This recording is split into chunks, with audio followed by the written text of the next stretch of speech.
Hello, everyone. Welcome to.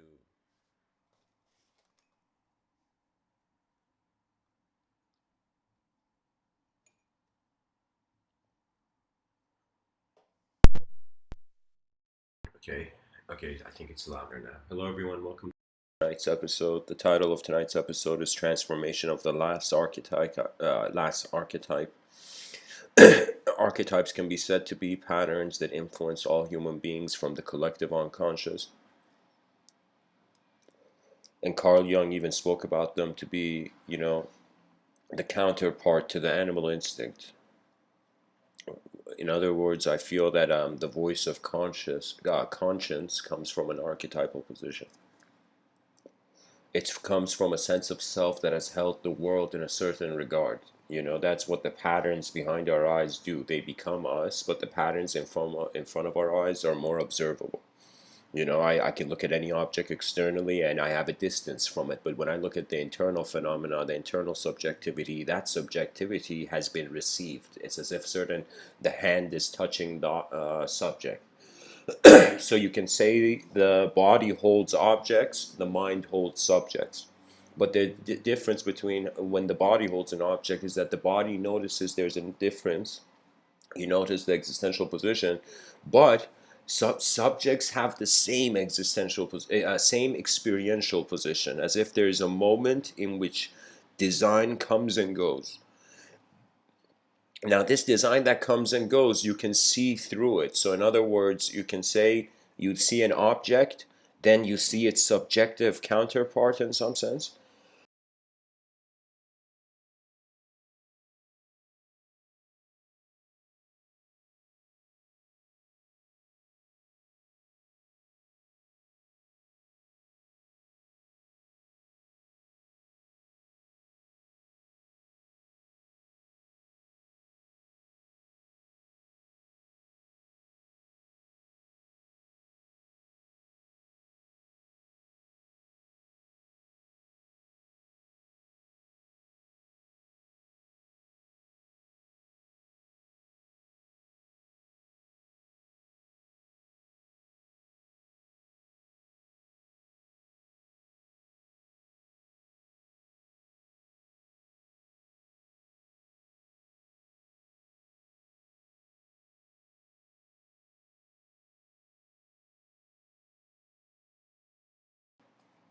Okay, sorry about that. Let's continue. The object has a subjective counterpart. What that means is the subject is playfully like the soul of the object, you know? Now, this subject is floating in air, in thin air, as it appears.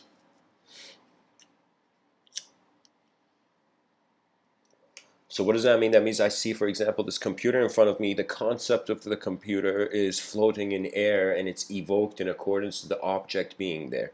Now, similarly, you can say language symbolism is a subtler. I call it subjective. My whole thing is that the subjective can be observed. It can be observed like the objective, and when it is, one is an attributeless, non-conceptual, non-dual being. Hello, Idris, and welcome.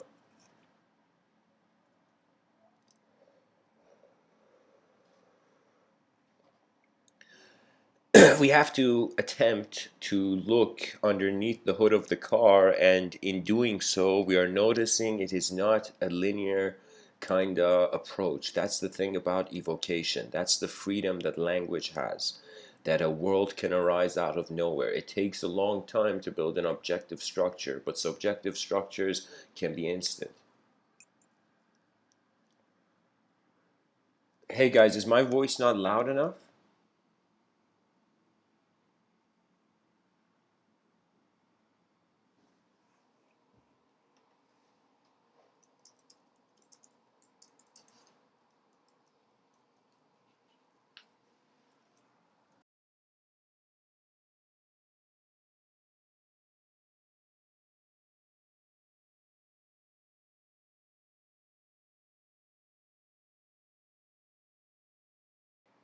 Anyways, guys, I'm gonna assume. Oh no. I don't think it can get better than this.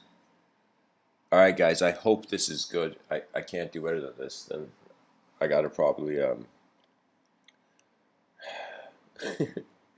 Anyways, I'm just gonna continue. The thoughts are coming now. I'll go with it. So the thing is, I'm talking about how, first of all, the title of the episode is Transformation of the Last Archetype. And I'm pretty much wondering about that moment where the human experience is going to, in some sense, move beyond the subtler existence of subjectivity. You know, I'm starting to see the more we have evolved in history, the more we have been responsive to subjective phenomena, the more we have become sensitive to movement. You can say language is an incredible sensitivity to movement. All right, guys, this is freaking me out because in the live stream, it's showing the thing go up to, like, you guys should be hearing me now. Okay, anyways, um, I have no choice. I have to continue.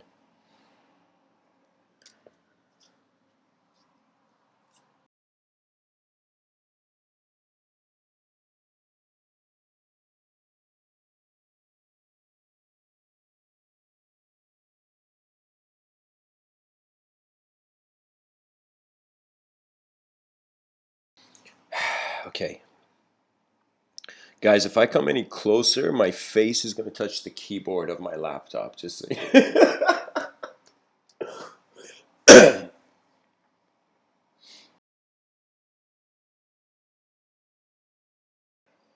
Anyways, let's continue. So the relationship man has with thought is becoming closer to the relationship man has with matter the more he can identify a sort of subjective landscape. That's the unique thing. You know, it would be very hard to argue that man is a thought if it was only pure objective experience, as if there was no observance of any subtler phenomena.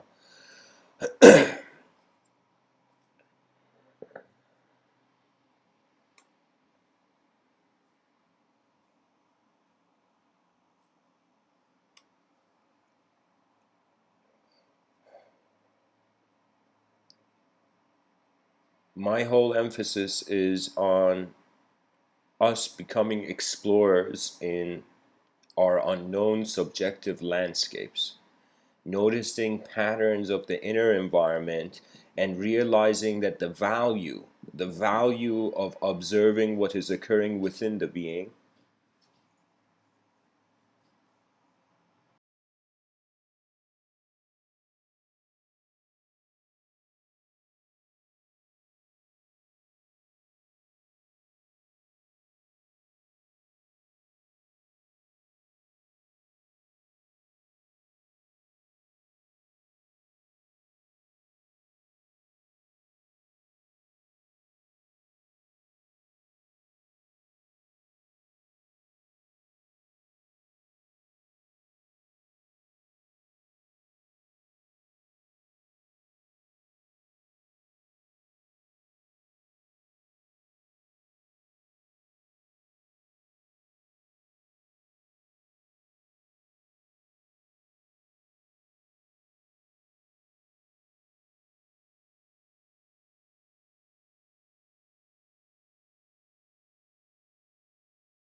Sorry, guys, I gotta apologize. There was a phone call I couldn't miss. I had to grab that.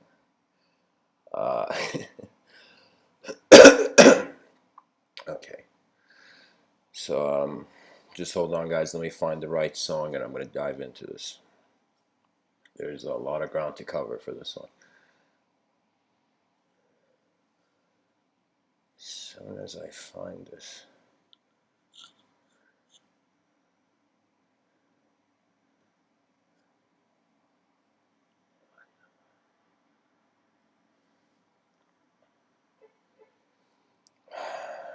Okay, there we go.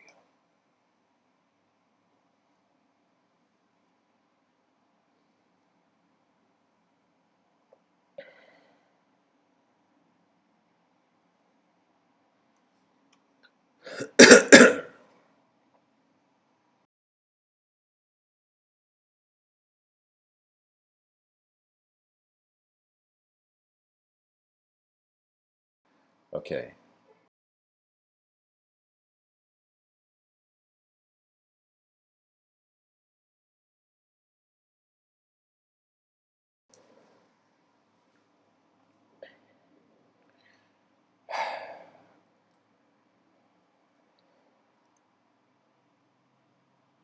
We are going from the study of the objective qualities of existence to the subjective qualities of experience, and then to where we are left, which I conclude is a witness. That means once you fulfill every storyline that your mind has generated a character for, it will revert to the witness. That means you're done with a sort of simulation of thought. I remember I had an experience of this. It was in 2015. Oh, it was a very unique moment. I was with someone who suddenly, it was as if something was speaking through them to me. Something was surpassing that person's conscious mind. Sometimes we don't know who we are, or we don't know who's looking through our eyes, or what kind of presence is looking through our eyes. In a very playful angle, you can say that if the moment of existence we're in is a multidimensional space for various experiencers, that means no being is standing alone. You know?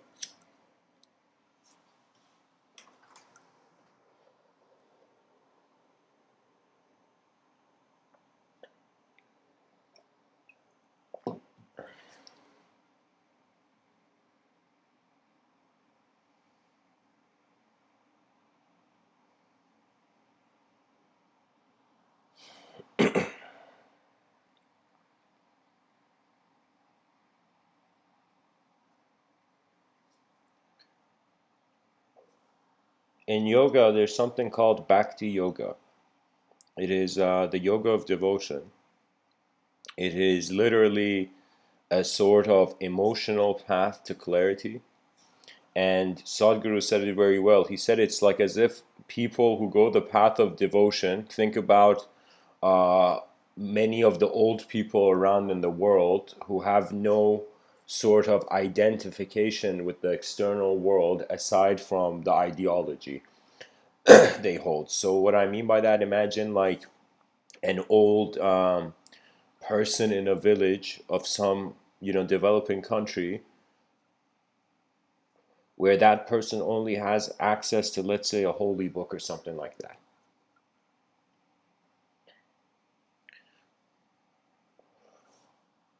For most beings, there are various languages the mind speaks, exists through. Similarly, how we can say that we have a body, we are this body in which we move. Like I think of like a cup in front of me, I pick it up.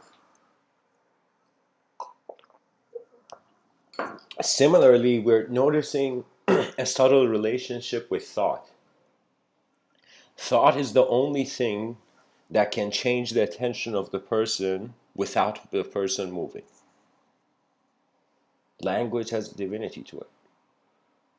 It has an evocational divinity. That means the unconscious of the linguistic simulation is a conscious that we cannot comprehend, you know?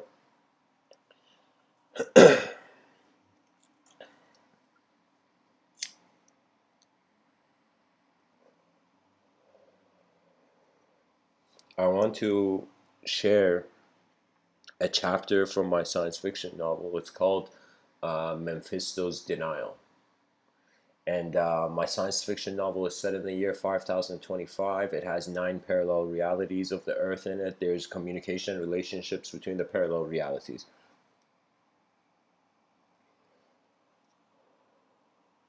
Now, what happens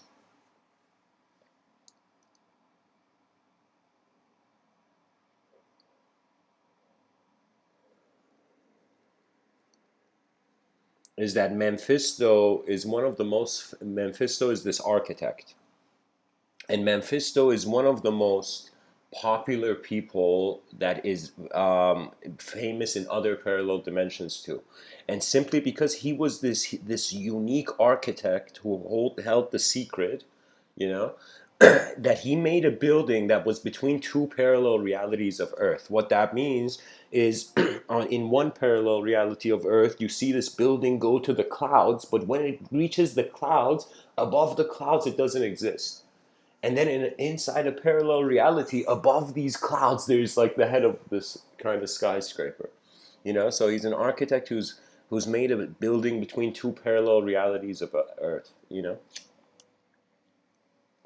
Mephisto has become so rich and famous, he's bored, and he signed up for this kind of government program where he goes into this. Him, and a certain crew. I forget how I named it. The organization that helps him. I have various organizations in the book. The Enlightened Society is one of them. The Enlightened Society is the government of all Earths. It's a multidimensional government.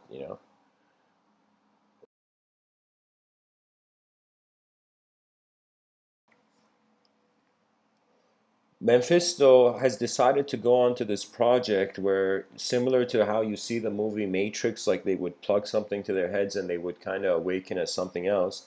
Similarly, he's gone into this project. He signed this contract that he's going to be. There's this species, I forget what I called them, but there's this species of kind of red beings with purple eyes, and white hair, something like that. And I forget what I called them, but this species, Mephisto, has decided to kind of incarnate as a child of this species, with a unique contract with the karmic kind of space of that thing. So what it is in my novel, people are not just making contracts with individual beings. Individual beings are also making contracts with collective space. You know.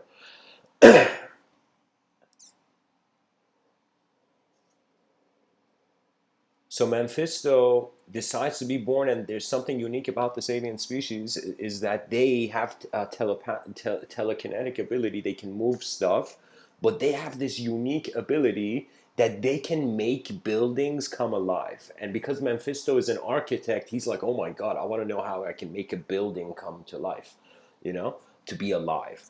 Right? They had this strange ability that they could make the building come alive. So, based on a sort of unique contract, Mephisto is incarnated as an alien baby, who, in some sense, after a certain age in his contract, he's going to remember. Right? Now, the whole point of Mephisto's denial is that there are parts of the contract that were hidden. Okay?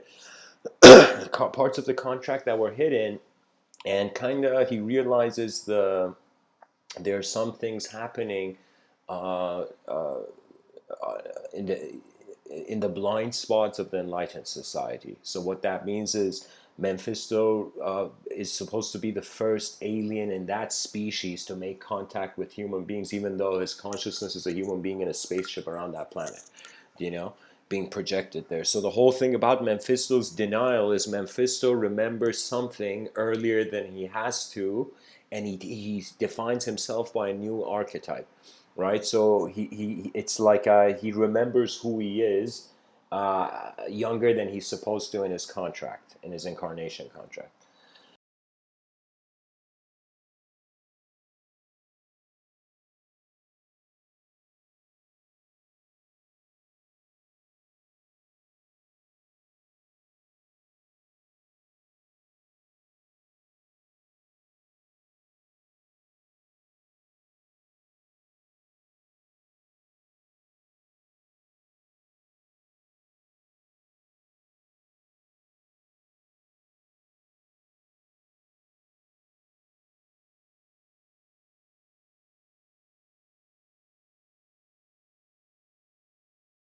So I remember I wrote the chapter in a way where Mephisto was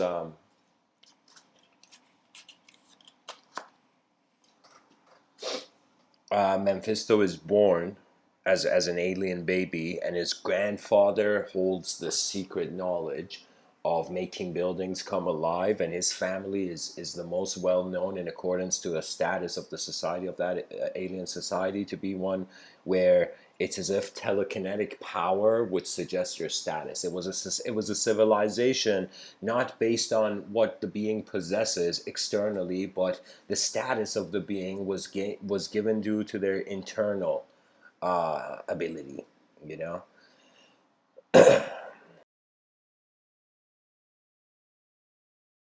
So, anyways, in the whole thing, I'm kind of trying to suggest how there's a relationship between new archetypes and ancient archetypes, and various ways that the human mind opens to the story of the world.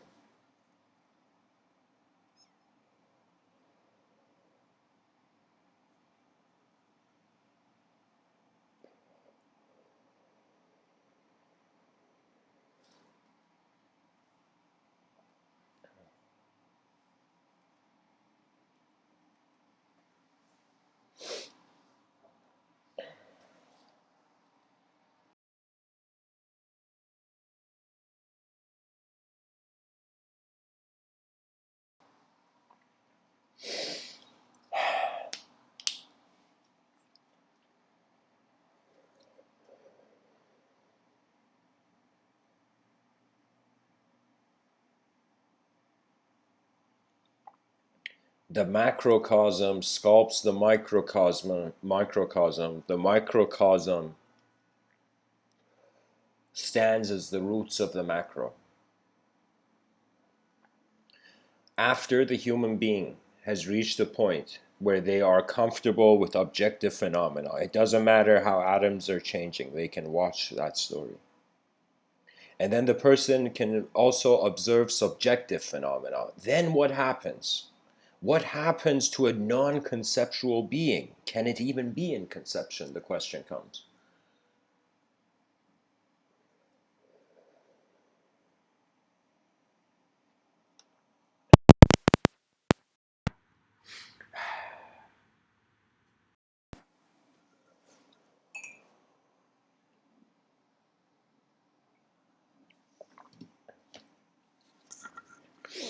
A non conceptual being's body will become, it's like if the drop feels like an individual existence, it would be like a river. It would be an infusion of fields of mind.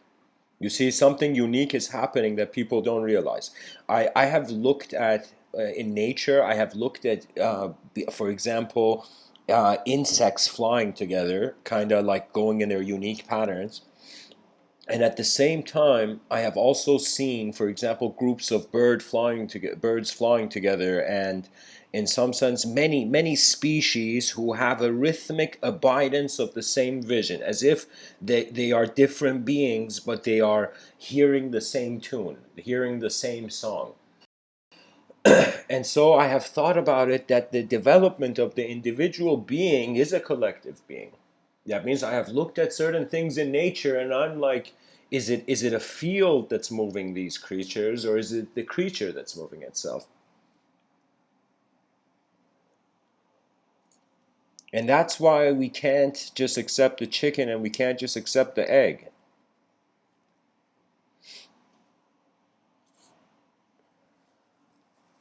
We can't just see life as purely objective, and we can't see it as purely subjective. There is a codependence of these realms with one another.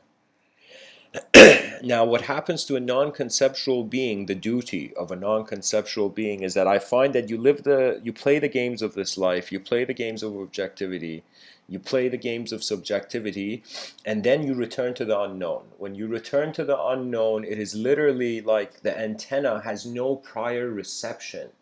Literally, it's a new reception of the moment. You have to learn not to just express your moment of being, you have to also learn how to receive it. You know, a lot of life is receiving. And when I say receiving, it's not just physical things, it's receiving perception.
It's like a dancer stopping the dance. Stopping the dance of external projection and internal projection, and as Rumi beautifully said, out beyond ideas of right doing and wrong doing, there is a place. I will meet you there. When the soul sits on that grassland, the world is too full to talk about. That moment where the world is too full to talk about is a sort of crystallization of objective and subjective. Literally, you have become independent as an objective being, and you have also become independent as a subjective being. And you can never know your own true style if you don't free your mind from its condition. Because the condition most people's conditions of life tend to be based on the voices of the external. That means the outer world pushed you harder than your inner world pushed the outer world, so you feel your inner world has to remain dormant, has to be inactive.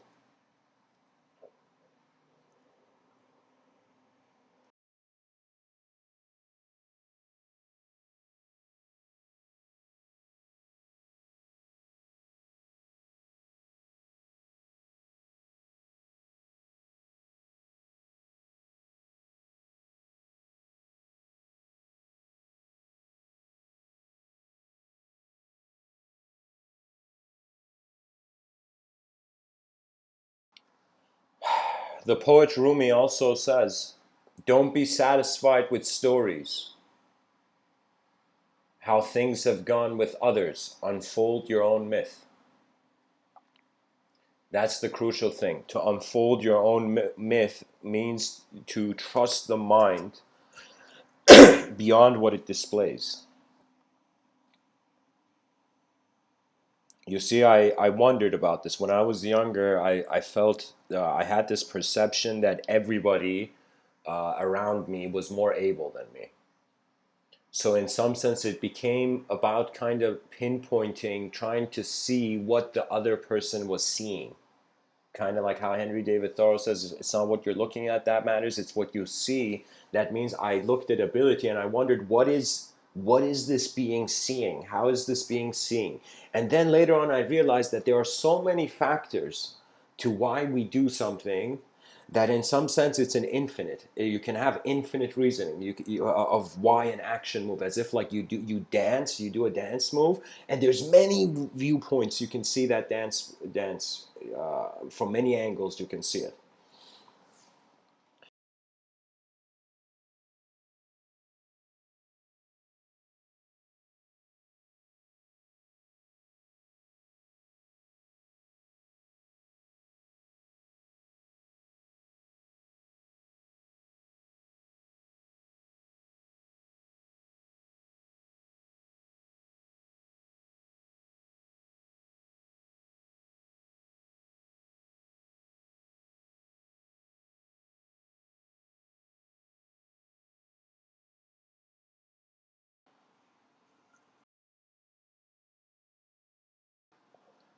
I find that there's only two things that the being can do with language. You either step out of the vehicle or step out of the technology, or you update the technology. That means we have to create viewpoints of freedom in a system that doesn't acknowledge uh, more complex dimensionality to the world. It's very fascinating because if the world is multidimensional, it means one dimension can't show it all. But if this is the only thing that's here, if we're only content with being the hallucination of electrons, it's as if our subjective landscape does not even permit further investigation.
The observer of visibility will appear to itself invisible.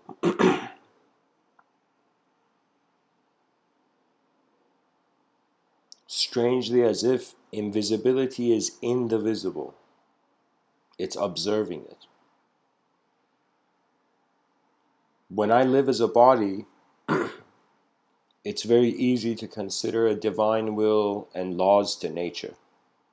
When you live as a mind, you require to push those laws or ideas into momentum.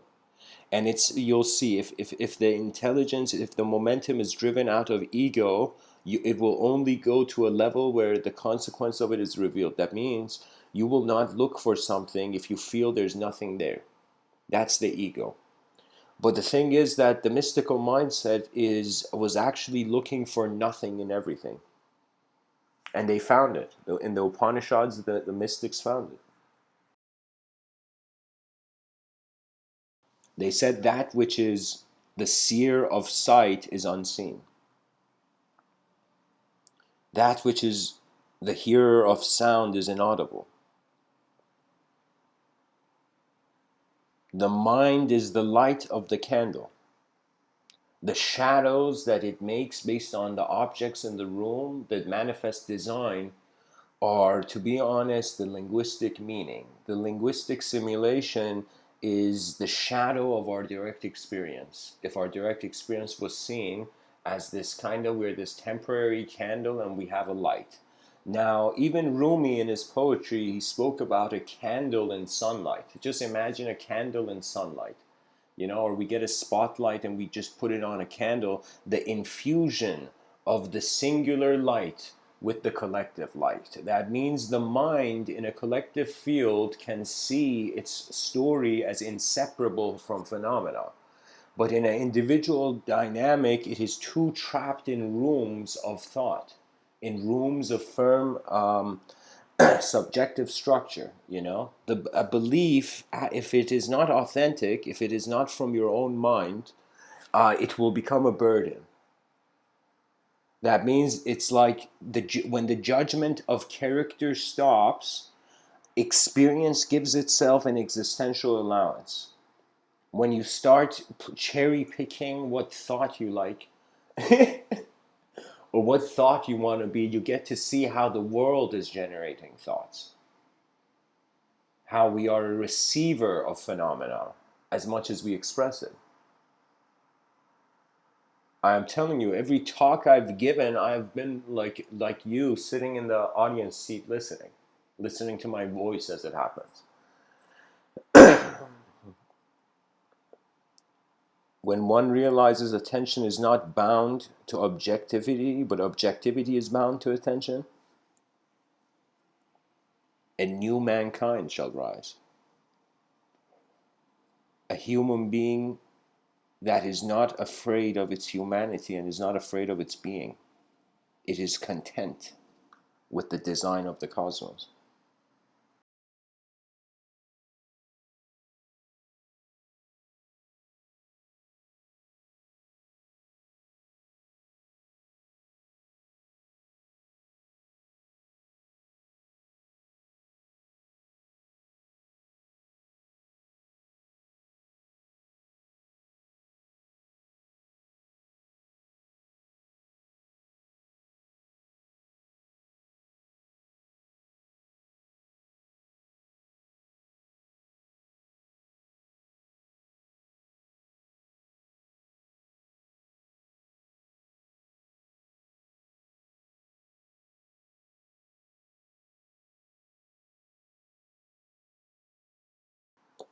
I mean, think about it, guys. We were particles, cells. We moved as cells. In our movement as cells, we became more complex cells. So I find it's the same with ideology. As we move more as subjective beings, we're going to see more advanced archetypes of self, based on how the environment is being more influenced. See, the main difference is that before man was conscious of himself, man's influence upon nature was barely anything. When man became conscious of himself, he decided to reclaim the room with the limited attention he has. So you see, the story of the world will forever be limited compared to the actuality of what is here. Because what it is it's subjective momentum. It's like, for me, it was so fascinating. This is why I felt I was truly drawn to philosophy. I wasn't drawn to philosophy because of a love of wisdom. I was drawn to philosophy because I wanted to see, before I was alive, how are people looking at the world. I have been searching for this since not searching indirectly, but kind of like curious about what is the true way to see the world. And believe it or not, I reached the conclusion of the free will. You're free. You're free unimaginably. Because it's the opportunity of the new. That's why. The cosmos is like bored, and it's like man has appeared. And man places his nouns and verbs upon, the face of the world, masking it in his own opening to it.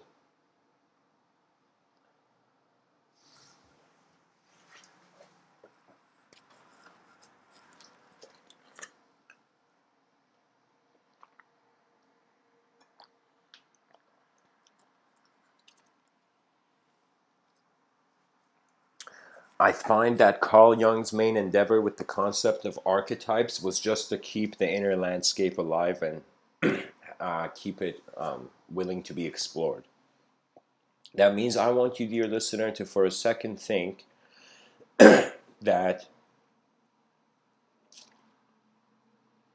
you are one of the last explorers of humanity.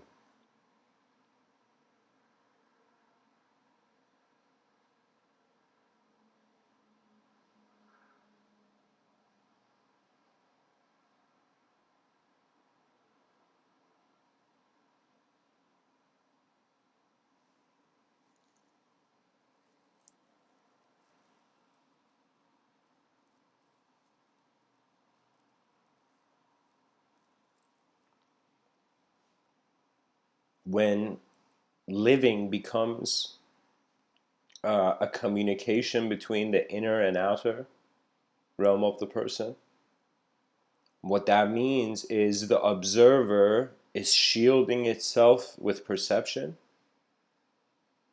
but the objects and subjects of observance move. They move in accordance to not just the inner will, but the outer will.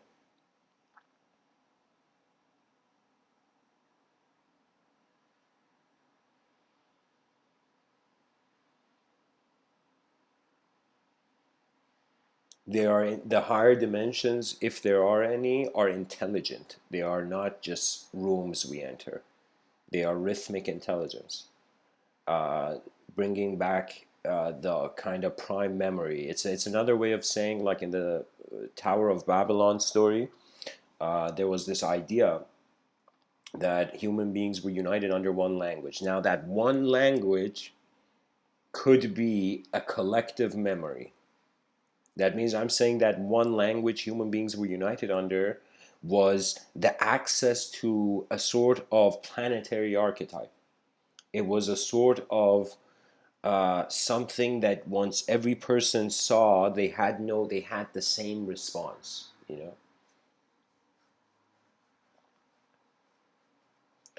The relationship, how image is interweaved with language to be the position of the moment. It's fascinating. Language is another way of saying we're dreaming while we're awake.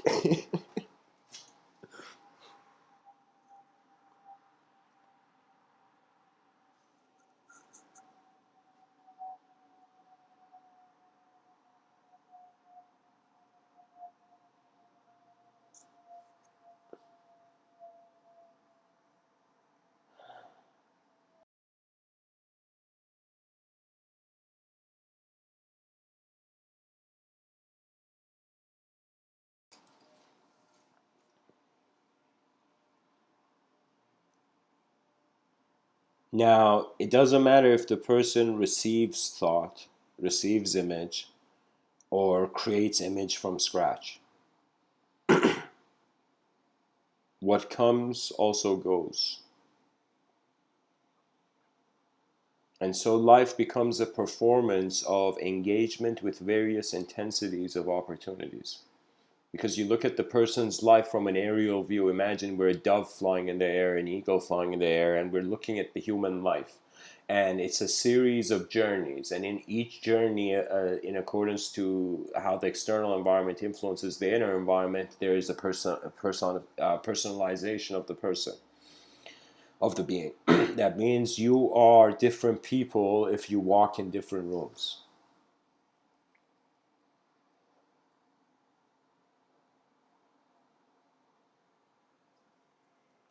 There was something I would notice it in my youth. There was a way in Persian culture they would acknowledge it, and the word for it was huzur. And so it was like how somebody was present, or another way of saying the presence of a person, you know? And in this life, I've been privileged to see the presence of certain people with such contentment over the objective realm that it seems as if their imagination has already briefed them on the nature of reality. Those people, I remember seeing them as a kid, when they walked in a room, their presence was different because it was literally like their mind had a hidden secret contentment with phenomena.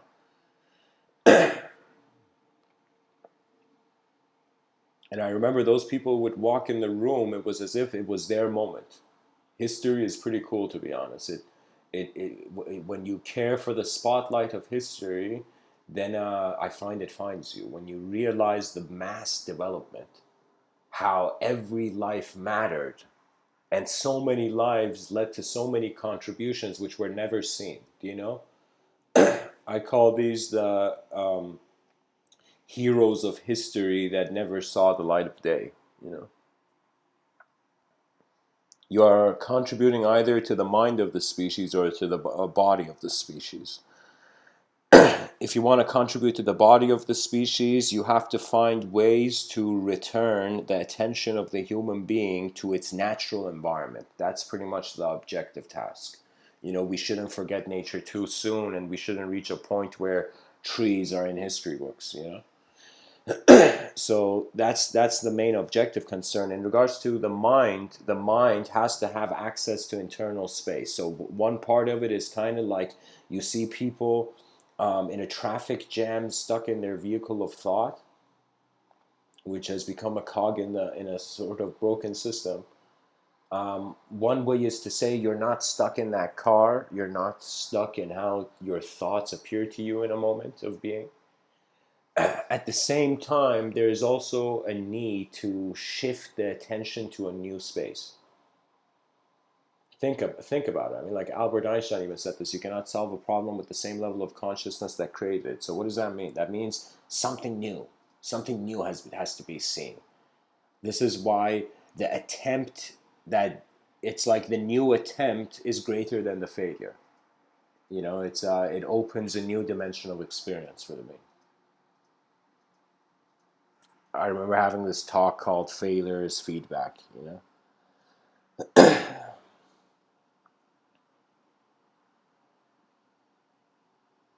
And really, we decide. I find the more freedom we have for emotional intelligence, the more we become sensitive to subjective precision, like how accurately language describes the self. And to be honest, this world needs to be animated. I mean, what other purpose does an animate mind have in an inanimate world? So I'm saying that similar to how the child has a toy and makes that toy come to life and be its best friend, the young child, man is also doing that with his subjective toys. He's doing that with concepts.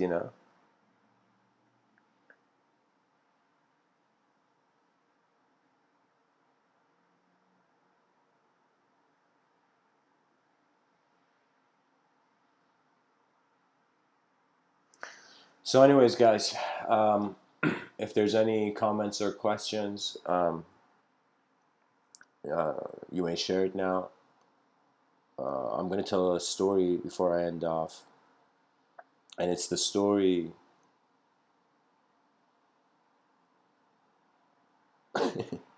it's the story of this imperial swordsman. Let me see, should I say this story?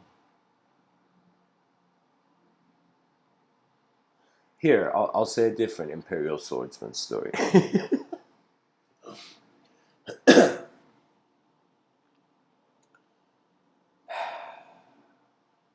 This warrior, this great warrior, who has been over 50 battles and has never been defeated, has attained an ego which is untouchable.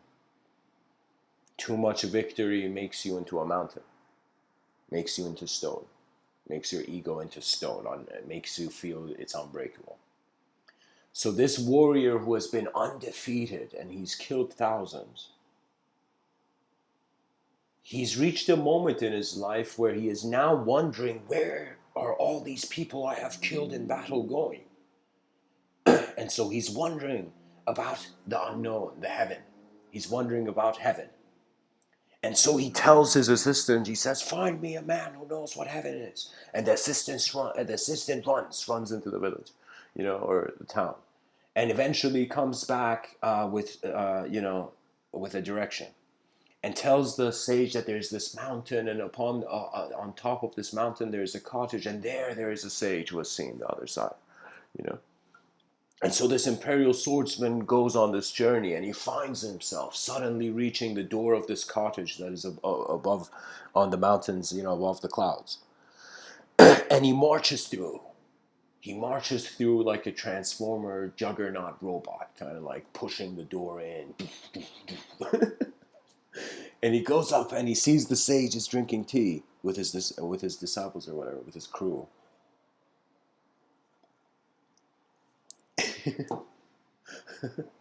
with his entourage, you know.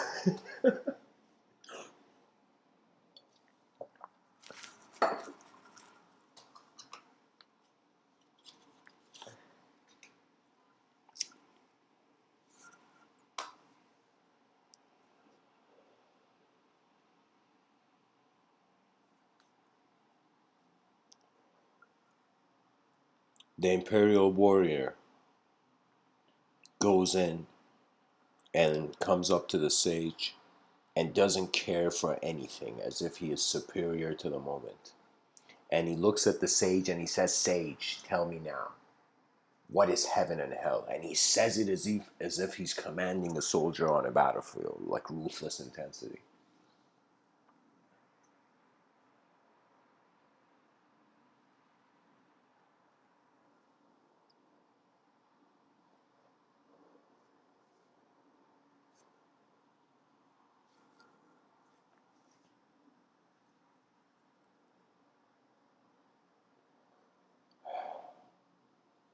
The sage looks at this intimidating warrior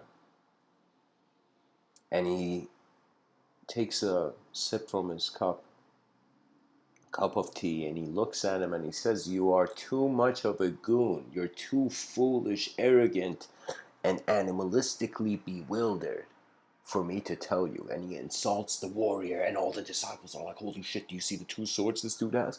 And the sage is just there staring at the guy, kind of, with this sort of fearless inner presence. And the warrior says, "What did you say?" And takes his sword, and with an intensity as if gravity is also helping him, and he's about to kind of kill this sage. And as his sword, kind of like an executioner's axe, is about to come and is getting close to hit the head of the sage looks at him and says, "There, that this is hell. This is hell." And suddenly, this imperial swordsman, he can't. It's as if his hand is frozen by the cognition he's received in space and time. You know? He can't kill the sage. His hand's frozen, and he thinks, he's like, "What does that mean? This is hell, this is hell." And he realizes hell is a state of mind. It is the blind rage that takes away the glory of the world. And so he drops his sword down and he bows, because he understands that it was his attitude. It was his attitude.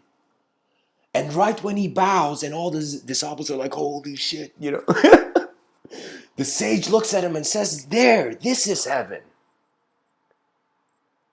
The ability to see the world before you are so certain of yourself. That is the wisdom. You hear the voice of the world that you're in, not just the voice of the world you want to see."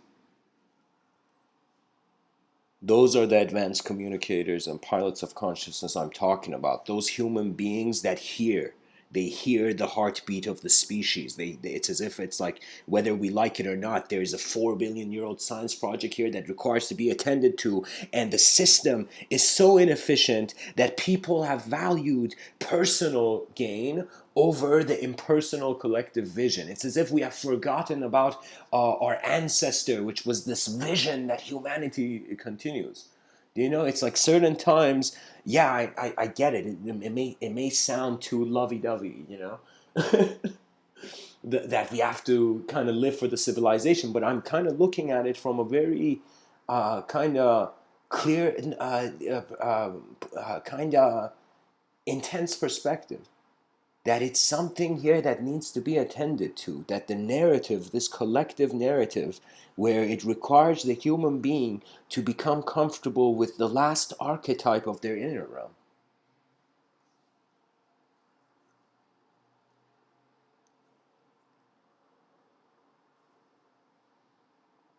Man must begin a new relationship with the dimensions of his world. And nature has an unknown factor to it. That unknown factor is where our hope comes from, where our inspiration comes from. The unknown has pulled man from within himself to the outside.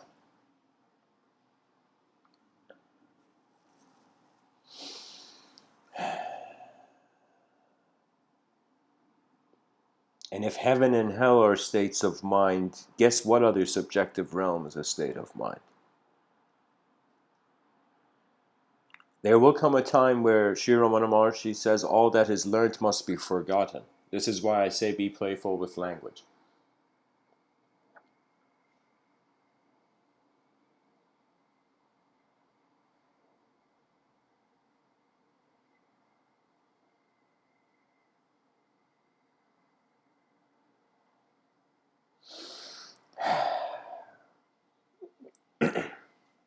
Anyways, guys, thanks for tuning in.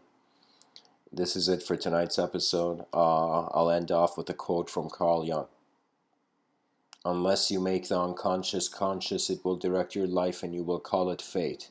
That stance against the unconscious requires a new model. We're literally in a situation where we don't even know what the problem is to have an answer. We're not fully certain. Carl Jung made a map. Many human beings have attempted to discover the relationship of various states of mind with states of matter.